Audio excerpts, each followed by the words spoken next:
Welcome to chemistry classes. Diffusion, one of the most vital topic of this chapter.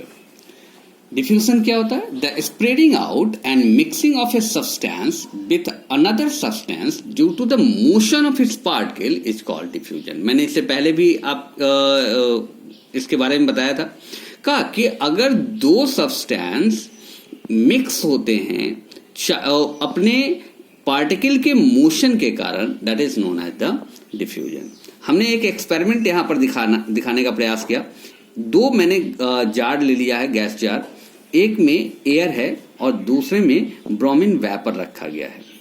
Then you should just mix it. जब आप उसको mix करेंगे तो कुछ ही देर में देखेंगे, और आप छोड़ दीजिए स्टिल कुछ देर के लिए, आप देखेंगे कि एयर के मॉलिक्यूल्स इधर आ रहे हैं और ब्रोमीन वेपर्स ऊपर जा रहे हैं. कुछ ही देर में पूरा का पूरा गैस जार, दोनों गैस जार रेड कलर में चेंज कर जाता है. यह बताता है कि गैस के पार्टिकल्स में मोशन दिख रहा था. यह मोशन किसके कारण था? सब्सटेंस के पार्टिकल में यह मोशन उसके काइनेटिक एनर्जी के कारण था. Diffusion of bromine vapor into the air. Diffusion is a property of matter which is based on the motion of its particle. Diffusion क्या है? ये किसी भी मैटर के पार्टिकल का एक प्रॉपर्टी है. डिफ्यूजन इज द फास्टेस्ट, सबसे ज्यादा यह गैस में, चूंकि इसलिए मैंने इसको दिखाया था, गैस में सबसे ज्यादा होता है, और सबसे कम जो देखा जाता है वह सॉलिड में होता है. The rate of diffusion increased on increasing the temperature of the diffusing substance. Rate of diffusion increase करेगा, मतलब ये कितनी तेजी से एक दूसरे में डिफ्यूज कर रहा है.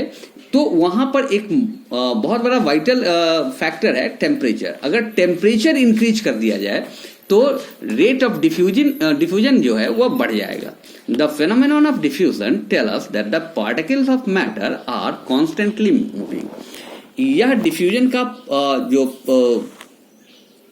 फेनोमेनन है, यह बताता है कि particles of matter constantly move करता है, वो एक जगह से दूसरी जगह तक जाता है. डिफ्यूजन इन गैसेस. गैसेज में डिफ्यूजन कैसे होता है? Diffusion in gases is very fast, बहुत ज्यादा तेज होता है. यहां जैसा मैंने दिखाया था, एयर और bromine vapour. Bromine vapour actually red colour का होता है. तो दोनों को मिक्स करेंगे, जब छोड़ देंगे तो कुछ ही देर में पार्टिकल्स एक दूसरे से मिक्स होकर पूरा गैस जार कैसा हो जाता है? रेड कलर में कन्वर्ट हो जाता है. The smell of food being cooked in kitchen reaches us even from a considerable distance. अगर हम लोग किचन से कुछ दूरी पर अगर हम अपने आप को मेंटेन करें, रखें, तो आप देखिएगा किचन में बनने वाली जो सामान है, सामग्रियां हैं, उन भोजन की सामग्रियों का सुगंध आप तक, स्मेल आप तक आता है. बहुत सिंपल सा एक एग्जांपल दे दें. बहुत आप परफ्यूम लगा रखें, कुछ दूरी पर जो व्यक्ति खड़ा होगा वो उसको परफ्यूम की सुगंध आप तक पहुंच रही है. यह क्यों हो रहा है?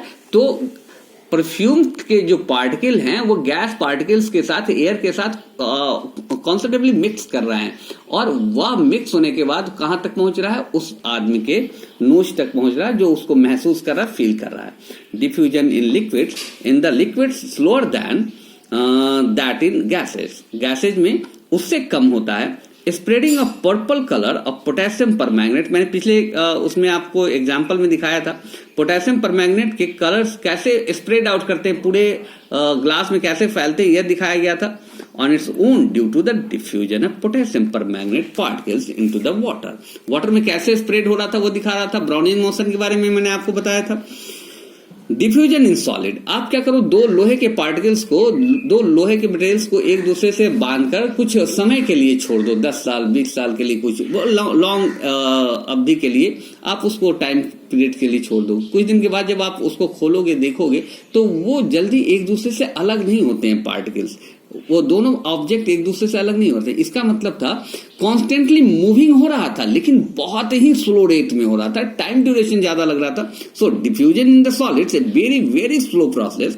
If the metal blocks are bounded together tightly and kept undisturbed for a few years, the particles of one metal are found to be moved diffused in the other metal. मैं यहां पर एक एग्जांपल के तौर पर दिखाऊं कि एक मैंने ब्लॉक लिया है, ये आयरन ब्लॉक लिया है. इस आयरन ब्लॉक को एक दूसरे आयरन ब्लॉक के साथ एक दूसरे आयरन ब्लॉक के साथ मैंने क्या किया, इसको ब्लॉक कर दिया, एक दूसरे से चिपका दिया और इसको टाइटली बाइंड अप कर दिया मैंने इसको। After some years